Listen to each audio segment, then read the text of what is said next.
साधती। महर्षि पतंजल की योग साधना 8 पड़ावों से गुजरती है। 4 पाद हैं योग दर्शन के। 4 पादों में 195 सूत्र हैं। समाधि पाद, साधन पाद, विभूति पाद और कैबल्य पाद, ये 4 पाद हैं। पहले पाद में 51 सूत्र, दूसरे पाद में 55, तीसरे पाद में 55, चौथे में 34 सूत्र हैं। तो समाधि के लिए क्या करना है? साधन क्या है? साधन अष्टांग है, अष्टांग योग। अष्टांग क्या है? यम नियम आसन प्राणायाम प्रत्याहार धारणा ध्यान समाधियो अष्टावंगान, ये 8 अंग हैं। क्या कहते हैं? योगश्चित्त वृत्ति निरोधा। महर्षि पतंजल क्या विवेचना करते हैं? चित्त वृत्तियों की जो निरोध हो जाए वो योग है। वृत्ति चल रही, कहीं हमारी दुकान पर मन जा रहा है, कहीं चौराहे पर मन जा रहा है, कहीं कुछ खाने के लिए मन चल रहा है, किसी को देखने को मन जाए, ये सब वृत्तियां हैं। वृत्तियां पंचतया क्लिष्टा क्लिष्टा, फिर क्लिष्ट होती हैं जो हमारे मोक्ष मार्ग में बाधक होती हैं, जो हमारे लिए दुखदायी होती हैं वो क्लिष्ट हैं। अक्लिष्ट हैं जो हमारे लिए सुखदायी हैं, जो मोक्ष मार्ग का साधन बनती हैं। हम बार बार जन्मते रहते हैं, मरते रहते हैं। इस जीवन में भी कुछ लोग देखते हैं बहुत ज्यादा दुखी होते हैं। जब शास्त्र सम्मत हमारा आचरण होगा तो शरीर हमारा फिट होगा, तन मन से हम स्वस्थ होंगे और हमें समाज में भी कोई प्रकार की परेशानी नहीं होगी। तो क्या है? अष्टांग, यम नियम आसन प्राणायाम प्रत्याहार धारणा ध्यान समाधि और अष्टावंगान। यम नियम आसन प्राणायाम प्रत्याहार धारणा और धारणा ध्यान और समाधि, ये 8 अंग बताए गए। इसमें 5 बहिरंग हैं, 3 अंतरंग हैं। बहिरंग क्या है? बहिरंग साधन क्या है? यम नियम आसन प्राणायाम प्रत्याहार, 5 बहिरंग है। और यम नियम क्या है? अहिंसा सत्य स्तेय ब्रह्मचर्य परिग्रह यमाः शौच संतोष तप स्वाध्याय ईश्वर प्रणिधानानि नियमाः। ये 5 यम, 5 नियम, ये यम नियम है। यम नियमों का पालन नहीं करोगे, जैसे सीढ़ी लगा दी जाए और पहले पावदान पर दूसरे पावदान पर पैर न रखो को हम छत पर पहुंच जाएंगे, नहीं पहुंच सकते। उसी तरीके से साधना है, ये मोक्ष मार्ग की साधना है। ये योग पथ उन्होंने बताया कि मोक्ष साधना है कि हम कैसे जीवन मुक्त हो जाएं, इस जीवन में ही मोक्ष प्राप्त कर लें, अमृत के बाद में दोबारा हमारा जन्म न हो। तो यम नियमों का पालन करने पड़ेगा। अहिंसा सत्य अस्तेय ब्रह्मचर्य अपरिग्रह, ये 5 बहुत बड़े विषय हैं। फिर नियम है शौच संतोष तप स्वाध्याय ईश्वर प्रणिधानानि नियमाः। उसके बाद आसन की बात आती है। आसन सिर्फ महर्षि पतंजल कहते हैं स्थिर सुखमासनम, सुखम आसन, जिस आसन से आपको सुख मिले और स्थिर हो करके ततो न द्वंद्वाघातः, शीत उष्ण का प्रभाव न पड़े, हवा का झोंका हिले डुले बिना बैठे रहो दीर्घ काल तक, ये है आसन। हर व्यक्ति आसन ये आसन की बात कहते हैं ध्यानासन की। इसमें बैठ जाइए और आप आगे बढ़िए। अब आसन किए, आसन के बाद में प्राणायाम आते हैं। प्राणायाम में जितने भी अनुलोम विलोम है, भ्रामरी है, भस्त्रिका है, आत्म प्रोटोकॉल ये है, अनुलोम विलोम है, भ्रामरी है, सब है। ये महर्षि पतंजल नहीं कहते हैं। वो 4 प्रकार के प्राणायाम बताते हैं। बाह्य वृत्ति प्राणायाम जो हम लोग हवन करते हैं, नित्य करते हैं। आभ्यंतर वृत्ति प्राणायाम, बाह्य वृत्ति क्या होता है? सांस बाहर निकाली, बाहरी रोक दी, देर तक रोके रहे, बाहरी रोक दिया। फिर स्तंभ आभ्यंतर वृत्ति क्या है? सांस अंदर खींची और अंदर रोक ली, देर तक रोके रहे, ये आभ्यंतर वृत्ति। फिर क्या? तीसरा क्या है? स्तंभ वृत्ति, जहां पर जा रहे थे यहां पर रोकना हुआ, रोक दिया, स्तंभ वृत्ति। और चौथा क्या है? बाह्य आभ्यंतर विषयाक्षेपी चतुर्था, जो विषयों से रहित प्राणायाम है, वो कहीं पर भी रोकना हो रोक दो। बाह्य आभ्यंतर, बाह्य हो या आभ्यंतर हो, विषयों से रहित हो, तो चौथा प्राणायाम बताया। ये प्राणायाम बताए उन्होंने। इसके आगे उन्होंने क्या बताया? प्रत्याहार, यम नियम आसन प्राणायाम प्रत्याहार। प्रत्याहार क्या करना है? जो इंद्रियों के विषय हैं, जैसे अभी पतंजलि योगपीठ के प्रभारी हैं श्री हरवंश सिंह जी, उन्होंने बुलाया था एक दिन व्याख्यान देने के लिए। तो कई लोग नमस्ते करते रखा, डॉक्टर साहब आपने देखा नहीं। हमने वहां पर 100 महिलाएं बैठी हुई हैं, हम देखेंगे तो उनकी दृष्टि है कैसी है, क्या पहने, उस संस्कार हमारे चले जाएंगे दिमाग में। वृत्त्या पंचतया क्लिष्टा क्लिष्टा, संस्कार देख रहे हैं, कोई चंदन लगाए बैठा है, कोई दुपट्टा डाले बैठा है, माता जी खड़ी हैं, ये सब आंखों के द्वारा सब जा रहा है, सब जा रहा है। और ये बड़े कष्टकारी होता है। तो हमें देखना ही नहीं है, उतना देखना है, उतना चलना है, इससे हमारे काम न चले। ये संस्कार अंदर जा रहे हैं, कानों के द्वारा सुना, जीभ के द्वारा चखा, नाक के द्वारा मतलब कि सूंघा। अभी मैं एक दिन अंदर ऑफिस में बैठा था तो वहां बाहर सिगरेट की गंध आई, बाहर कोई पी रहा था। उसके बाद में पता चला, तो घ्राण ने हमें सावधान किया। घ्राण के द्वारा केवल चित्त पर वो संस्कार बन गए, क्योंकि सिगरेट के धुआं की कहीं कोई सिगरेट पी रहा है। तो ये है, इसके प्रत्याहार का मतलब है उन इंद्रियों को उनसे असंग करना। कोई स्वाद चाहता है, कोई अच्छा संगीत सुनना चाहता है, कोई दृश्य अच्छा देखना चाहता है, तो जहां जहां वृत्ति लगी है उनसे असंग कर दो, उनसे अलग कर दो। फिर है 3 अंतरंग साधन है, धारणा, ध्यान और समाधि। ये 3 अंतरंग साधन हैं, धारणा, ध्यान और समाधि। 5 बहिरंग, 3 अंतरंग। धारणा, धारणा देश बंधस्य चित्तस्य धारणा। प्राणायाम बताया, प्रत्याहार बताया, तथा चीते धारणा देश बंधस्य चित्तस्य धारणा। आप धारणा में ध्यान की ओर बढ़ रहे हैं। धारणा में क्या करना है कि हम धारणा बनाते हैं। लोग कहते हैं उनकी धारणा बन गई। धारणा हमने बनाई कि हमें चित्त, शरीर ये देश है, इसमें कहां पर मन को लगाना है। तो आज्ञा चक्र, जहां पर तिलक लगाते हैं, चंदन लगाते हैं महिलाएं, जहां पर महिलाएं बिंदी लगाती हैं, ये है आज्ञा चक्र। वहां पर, हालांकि चक्र की बात महर्षि पतंजलि नहीं करते हैं, वहां पर हमें मन को लगाना है। तो जहां ये बिंदी, ये तिलक, ये चंदन, ये टीका इसलिए कह दिया गया, नहीं तो हम आज्ञा चक्र को भूल चुके होते। आज्ञा चक्र सीधा हमारा सबकॉन्शियस से जुड़ा हुआ है। तो ध्यान अभी यहाँ करेंगे, उसके बाद आती है धारणा, ध्यान और समाधि। धारणा जो हमने बनाई थी कि हम आज्ञा चक्र लगाएंगे, वही तत्व प्रत्येकतांता ध्यानम, वही ध्यान बन जाता है। आगे चल करके निरंतरता उसमें बनी रहती है, और वही आगे चल करके जो भूमि बताई गई है, क्षिप्त, मूढ़, विक्षिप्त, एकाग्र और निरुद्ध, ये 5 भूमि बताई गई। चित्त कहाँ कहाँ रहता है, ये विशेष बात बता रहा हूं। किसी का चित्त किस मनोभूमि पर रहता है, उसकी भूमि क्या है। हम सब लोग एक जैसे बैठे हुए हैं, किसी का लगा हुआ है हमारे पास गाड़ी चाहिए, बंगला चाहिए, बहुत वैभव चाहिए, इसका मतलब वो योग के निचले पावदान पे खड़ा हुआ है। कितना ही वैभव हो, वो देश का सम्राट क्यों हो, राजा क्यों हो, प्रधानमंत्री क्यों हो, लेकिन उसके पास अगर ये चीज है, वृत्ति है कि हमारे पास ये ज्यादा होना चाहिए, तो क्षिप्त सबसे निचली भूमि पर खड़ा हुआ है। दूसरी चीज है मूढ़, तीसरी चीज है विक्षिप्त। हम समाज में देखते हैं, कहते हैं तो विक्षिप्त घूम रहा है, वो विक्षिप्त अलग है। योग का विक्षिप्त अच्छा है, विक्षिप्त में कभी ध्यान बैराग लग गया, कभी ध्यान करने लगे, कभी छूट गया, कभी नीचे आ गए। फिर एकाग्र और निरुद्ध, 5 भूमियां हैं बड़ी, उसमें संप्रज्ञात समाधि और संप्रज्ञात समाधि रहती है। वही कैवल्य अवस्था है, वही मोक्ष अवस्था है जो समाधि को प्राप्त कर लेता है। ये हमने विवेचना इसलिए कि मैं महर्षि पतंजलि की योग की साधना की बात करता हूँ, बाकी खुलेआम कह रहा हूँ। जो देश में आज हो रहा है तो सबको सिखाया जा रहा है, योग नहीं हो रहा है। यम नियम रहित ये योगा बन गया है, ये व्यायाम हो रहे हैं सिर्फ शरीर को फिट रखने के लिए। तो शरीर को फिट रखना अच्छी बात है, हम भी शरीर की फिटनेस की बात करते हैं। जैसे गाड़ी पर बैठ करके हमें यात्रा करनी है दिल्ली की, तो गाड़ी हमें ठीक ठाक चाहिए, हम दिल्ली पहुंच गए। उसी तरीके से यात्रा हमारी कहाँ है, मोक्ष की यात्रा है, उसके लिए शरीर को भी फिट रखना होगा। अगर मोक्ष की यात्रा के लिए शरीर फिट नहीं होगा तो उसको हम प्राप्त नहीं कर पाएंगे।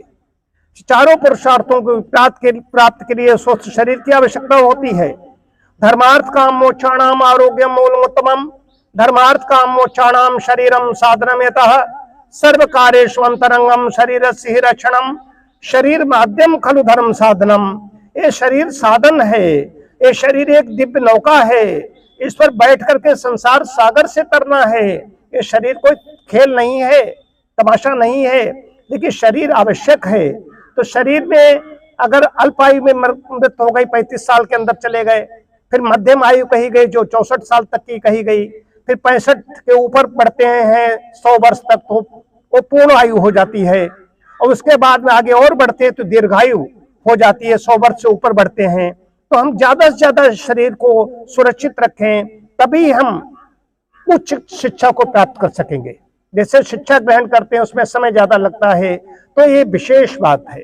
तो शरीर को स्वस्थ रखना आवश्यक है, लेकिन शरीर को 4-4 घंटे हम सिर्फ व्यायाम में लगा देंगे तो शरीर हमारा 1000-2000 वर्ष का नहीं हो जाएगा। फिर उसमें भी फ्री रेडिकल्स हैं, वैज्ञानिक बात बता रहा हूँ, रेडिकल्स हैं, फ्री रेडिकल्स हैं। अगर ज्यादा हम व्यायाम करेंगे तो उसमें क्या होगा, फ्री रेडिकल्स ज्यादा बढ़ जाएंगे, तो शरीर हमारा एजिंग जल्दी जल्दी प्रोसेस शुरू हो जाएगा, जल्दी जल्दी हम वृद्धावस्था की ओर बढ़ने लगेंगे। तो एक बड़ा एंटीऑक्सीडेंट क्या लेना है, कब लेना है, कैसे लेना है, कितना लेना है, ये शरीर को स्वस्थ रखने का विज्ञान है। लेकिन शरीर को हम अमर नहीं कर सकते।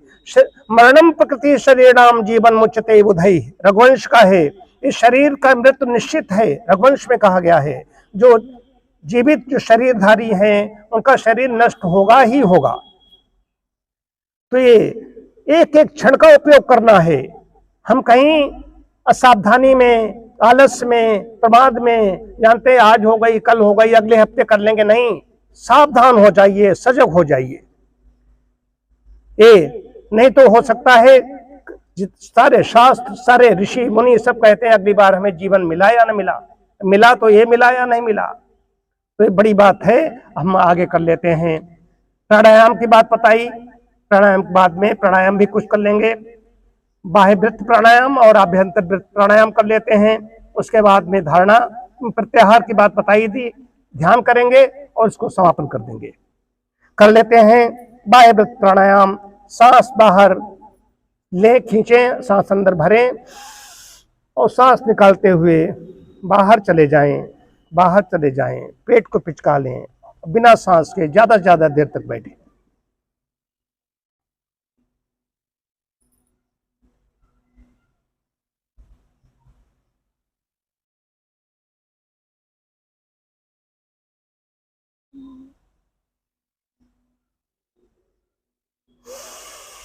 सांस लेने की आवश्यकता हो सांस ले लें और उसके बाद एक कर लें।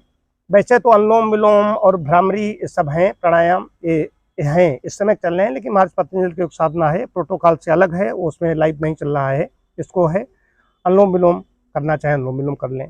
दाहिना बंद करते हैं, बाएं से खींचते हैं, बायां बंद करके दाहिने से खींचते हैं।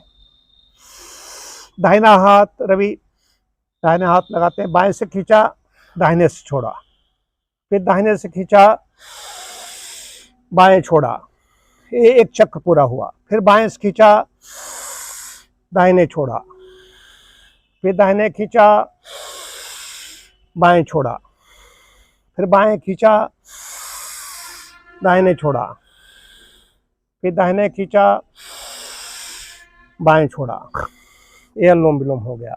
इसी के साथ भ्रामरी, भ्रामरी में क्या होता है, सांस खींच लेते हैं, ये उंगली आंखों पर, आंख पर पहली, दूसरी तर्जनी आंख पर, बीच की मध्य में उंगलियां नाक पर, और ये दो ऊपर वाली होंठ पर जो, और नीचे सबसे छोटी उंगली नीचे होंठ के नीचे। भ्रामरी प्राणायाम। सांस अंदर भर के भ्रमर, जैसे भौरा बोलता है वैसे धुन निकलती है, कानों में गूंजती है, भ्रामरी प्राणायाम होता है। ये स्वास्थ्य के लिए अच्छी चीजें बताई गई हैं, मन के लिए अच्छी हैं, हमारे नर्वस सिस्टम के लिए अच्छी है, हमारे न्यूरॉन्स के लिए अच्छी हैं, इसलिए कहा गया है ये। इसके बाद हम लोग कर लेते हैं ध्यान। रीढ़ सीधी, आंखें बंद, अपने मन को आती जाती सांस पर लगाएं। सांस आ रही है, सांस जा रही है, सांस जैसे भी आ रही है जा रही है उसको वैसे ही आने जाने दें। जब भी मन इधर उधर अधिक भागे तो सांस को जरा लंबी खींचें, लंबी छोड़ें। वेद कहता है प्राणो वाव ज्येष्ठस्य श्रेष्ठस्य, प्राण ही सबसे बड़ा और सबसे श्रेष्ठ है। जब तक ये सांस, जब तक यह प्राणवायु आ रही है जा रही है तभी तक जीवन है। जब इस सांस का, जब इस प्राणवायु का आना जाना बंद हो जाता है तब हमारा चलता फिरता शरीर निष्प्राण हो जाता है, निर्जीव हो जाता है, लाश बन जाता है। इसलिए एक एक सांस का उपयोग करना है, स्वयं अपने लिए, अपने परिवार के लिए, समाज और संसार के लिए। जैसे नदियां समुद्र की ओर भाग रही हैं, ठीक वैसे ही हमारे शरीर प्रतिक्षण बड़ी तेजी से मृत्यु की ओर भाग रहे हैं। इस बात को अच्छी तरह समझते हुए निरंतर अपने मन को आती जाती सांस के साथ साथ आज्ञा चक्र पर लगाए रखें। आज्ञा चक्र जहाँ पर महिलाएं बिंदी लगाती हैं, पुरुष वर्ग चंदन तिलक लगाता है, वो है आज्ञा चक्र। आज्ञा चक्र सीधा हमारा सबकॉन्शियस से जुड़ा हुआ है। जब भी मन विचलित हो, जब भी मन इधर उधर अधिक भागे, तो सांस को जरा लंबी खींचें, लंबी छोड़ें। एक एक सांस का बड़ा ही महत्व है। एक भी सांस को बेकार न जाने दें। एक एक सांस को जी लें, स्वयं अपने लिए, अपने परिवार के लिए, समाज और संसार के लिए।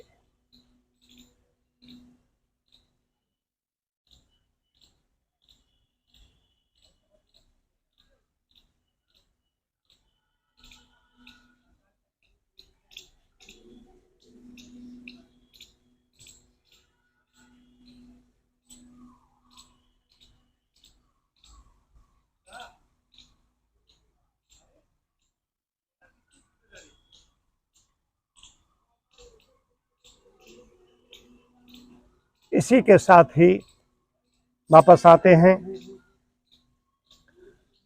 प्रार्थना करते हैं विश्व के कल्याण की। ओम ओम। लो दीदी को दे दो, प्रार्थना करवा दो। दीदी सिर्फ प्रोटोकॉल सर्वे भवन्तु सुखिनः। अरे सर्वे भवन्तु सुखिनः कीजिए, सिर्फ कितने मिनट नहीं। सर्वे भवन्तु सुखिनः।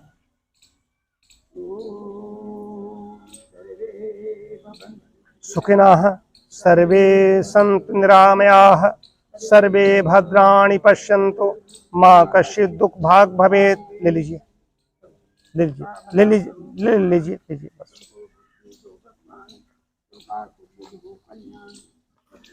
इसी के साथ शांति पाठ वैसे करते हैं पूरा। ओम शांति शांति वहां कर देते हैं, बाकी तो प्रोटोकॉल में, लेकिन हम लोग पूरे शांति पाठ कर लेते हैं। ओम देव शांति अंतरिक्षम शांति पृथ्वी शांतिरापः शांतिरोषधयः शांति वनस्पतयः शांतिर्विश्वे देवाः शांति ब्रह्म शांति सर्वं शांति शांतिरेव शांति सामा शांतिरेधि। ओम शांति शांति शांति। इस प्रकार ये आज अंतर्राष्ट्रीय योग दिवस की कक्षा संपूर्ण हुई।